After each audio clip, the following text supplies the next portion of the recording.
देखिए, वीडियो तो लाइव ही बना रहे थे, लेकिन इंटरनेट का इशू होने की वजह से ये वीडियो हम लाइव नहीं कर पा रहे हैं आज, इसलिए इसको हम रिकॉर्ड कर दे रहे हैं और रिकॉर्ड करके ही डाल रहे हैं। क्या हुआ? तो इस वीडियो को आज रिकॉर्ड करके डाल रहे हैं, तो आज रिकॉर्ड मोड में ही जाएगा ये वीडियो, क्योंकि नेट का प्रॉब्लम होने की वजह से लाइव हो नहीं पा रहा है, बार बार डिस्कनेक्ट हो जा रहा है। तो आज आपको वीडियो क्या मिलेगा? रिकॉर्डेड मिलेगा। ठीक है, देखिए हम लोग पढ़ रहे थे आर्टिकल 22 पढ़ रहे थे। आर्टिकल 22 में क्या है कि आर्टिकल 22 कहता है कि गिरफ्तारी से संरक्षण।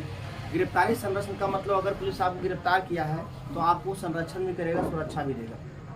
उसके बाद उसमें बहुत सारे 3 नियम है कि अगर पुलिस आपको गिरफ्तार करना चाहता है तो गिरफ्तार करने से पहले आपको पुलिस को आपको क्या दिखाना पड़ेगा? पुलिस आए गिरफ्तार करने के लिए वो पहले आपको वारंट दिखाएगा। तो सबसे पहले गिरफ्तार करने से पहले आपको वारंट दिखाएगा।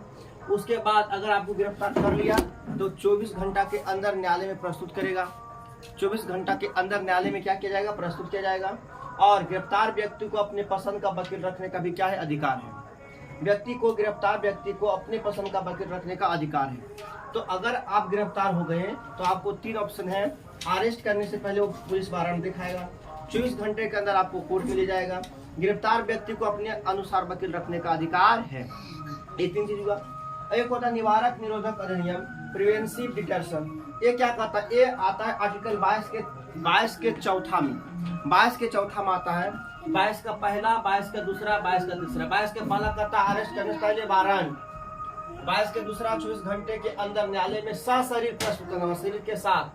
अवकाश का समय नहीं जोड़ा जाएगा, मतलब छुट्टियों का समय नहीं जोड़ा जाएगा, और यातायात का समय नहीं जोड़ा जाएगा। ये लड़का कहाँ लड़का? गिरफ्तार व्यक्ति को अपने पसंद का वकील रखने का अधिकार है। ये 3 हो ग। आयु हो गया 22 के घ। 22 के घ माने 22 के फॉर्म में निवारक निरोधक अधिनियम, प्रिवेंटिव डिटेंशन। ये कहता है इसका उद्देश्य सजा देना नहीं है, बल्कि अपराध करने से रोकना है। अगर किसी व्यक्ति पर शक हो गया कि ये गलत कर सकता है तो उस व्यक्ति को बिना किसी वजह से, बिना कोई कारण दिखाए, शक के आधार पर उस व्यक्ति को क्या कर लिया जाएगा? गिरफ्तार कर लिया जाएगा, ताकि अपराध होने से टल जाए। पुलिस शक के आधार पर किसी भी व्यक्ति को बिना कारण बताए मैक्सिमम 3 महीने तक क्या कर सकता है? नजरबंद कर सकता है, गिरफ्तार करके रख सकता है। और जब लगे कि अब खतरा टल चुका है तो उस व्यक्ति को छोड़ दिया जाएगा।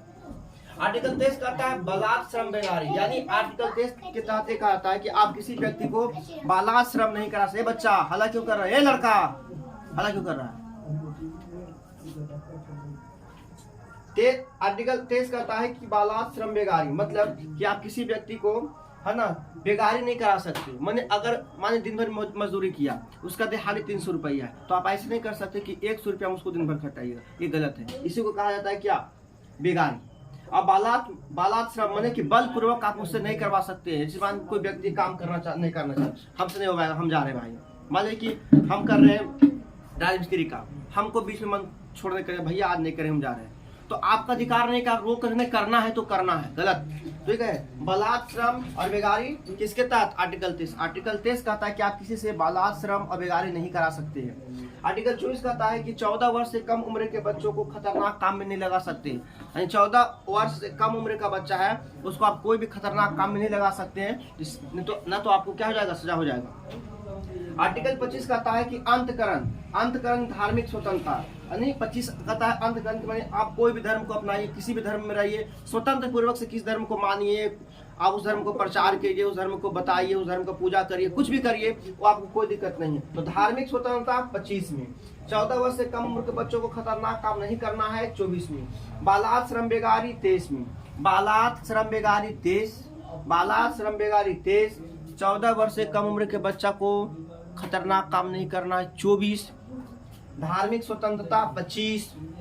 और सामूहिक धार्मिक स्वतंत्रता का मतलब हुआ कि अगर कोई व्यक्ति कहीं यज्ञ कर रहा है जिससे कुछ पब्लिक को प्रॉब्लम हो रहा है तो आपको एडजस्ट करना पड़ेगा। जैसे देखो दशहरा के दिन में क्या होता है कि रोड पर पंडाल बना देता है, तो रोड पर पंडाल बना देता है तो कुछ दिन वो हमेशा थोड़ी रहता है, 4 दिन 5 दिन 10 दिन रहता है। तो आर्टिकल 26 ये कहता है कि आप यज्ञ कर सकते हैं, हवन कर सकते हैं, सड़क पर नमाज पढ़ सकते हैं, क्योंकि क्षणिक है, इसमें कोई किसी तरह की कोई दिक्कत नहीं होगा।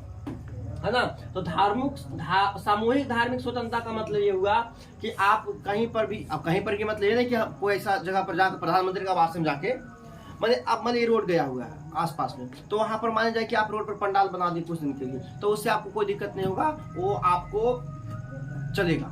लेकिन ऐसा ही नहीं कि मतलब कि आप किसी घर में जाकर किसी कहीं पर भी लिखा हुआ था कहीं पर भी कुछ भी कर लीजिएगा, नहीं। उसका भी एक निश्चित समय होना चाहिए, निश्चित जगह होना चाहिए जहाँ पर किसी को ज्यादा नुकसान ना हो, है ना। आर्टिकल 27 कहता है धार्मिक कार्य पर धन, मैंने ये कहता है कि अगर कोई धार्मिक कार्य पर धन लग रहा है तो उस धन पर टैक्स नहीं रहेगा। मैंने आप कोई मंदिर निर्माण कर रहे हैं, मस्जिद निर्माण कर रहे हैं, धार्मिक कार्य के धन पर टैक्स कटकुट का मतलब नहीं लगेगा, तो धार्मिक कार्यों पर टैक्स नहीं लगेगा 27 के तहत। 28 कहता है कि सरकारी धन से चल रहे संस्थान में धार्मिक शिक्षा नहीं दिया जाएगा। जैसे स्कूल में धार्मिक शिक्षा नहीं दिया जाएगा, जैसे मुस्लिमों का धार्मिक शिक्षा, हिंदुओं को धार्मिक शिक्षा, ये सब स्कूल में नहीं दिया जाएगा, क्योंकि सरकारी धन से सिर्फ एजुकेशन दिया जाएगा, शिक्षा दिया जाएगा, किसी धर्म का शिक्षा नहीं दिया जाएगा। तो ये कह रहा है कि सरकारी धन से चल रहे संस्थान में, जैसे स्कूल हो गया, सरकारी स्कूल हो गया, कॉलेज हो गया, तो इन सबों में जो सरकार चला रही है, जिसमें सरकार फंडिंग करता है, तो वहां पर आपको धार्मिक शिक्षा देने का अधिकार नहीं है। 26 सामूहिक धार्मिक स्वतंत्रता। 27 धार्मिक कार्य के धन पर टैक्स नहीं। 28 सरकारी धन से चल रहे संस्थान में धार्मिक शिक्षा नहीं दिया जा सकता है। आर्टिकल 29 कहता है अल्पसंख्यक को शिक्षा और संस्कृति, अल्पसंख्यक माने जो अल्पसंख्यक लोग हैं उसे शिक्षा और उसे संस्कृति दिया जाएगा, शिक्षा दिया जाएगा, उसको सभ्यता के संस्कृति के बारे में उसे बताया जाएगा। आर्टिकल 31 कहता है संपत्ति का अधिकार था जो अब कानूनी अधिकार बन गया। आर्टिकल 31 संपत्ति का अधिकार था लेकिन अब वो बन गया कानूनी अधिकार। अब इसको कहां चल गया, 300 के कानून। आर्टिकल 32 कहता है संवैधानिक उपचार। संवैधानिक उपचार यानी आर्टिकल 32 को क्या कहा था, संविधान के आत्मा। आर्टिकल 32 को क्या कहा था, संविधान के आत्मा। एक बार फिर देते हैं। 22 में गिरफ्तारी संरक्षण, 22 के कम में अरेस्ट करने से पहले वारंट दिखाना है, 24 घंटे के अंदर न्यायालय में जाना है, शरीर के साथ जाना है, लेकिन यातायात और अवकाश का समय नहीं जुटा जाएगा। गिरफ्तार करने के बाद व्यक्ति अपने पसंद के वकील रख सकता है। निवारक निरोधक अधिनियम कहता है कि सत्य आधार पर किसी व्यक्ति को पकड़ के आप 3 महीने तक उसको क्या कर सकते, नजरबंद कर सकते हैं, है ना। क्यों ऐसा कर सकते हैं, क्योंकि ऐसा लग रहा है कि फ्यूचर में कोई अपराध बड़ा कर सकता है, तो उस अपराध को रोकने के लिए ऐसा कर सकते हैं।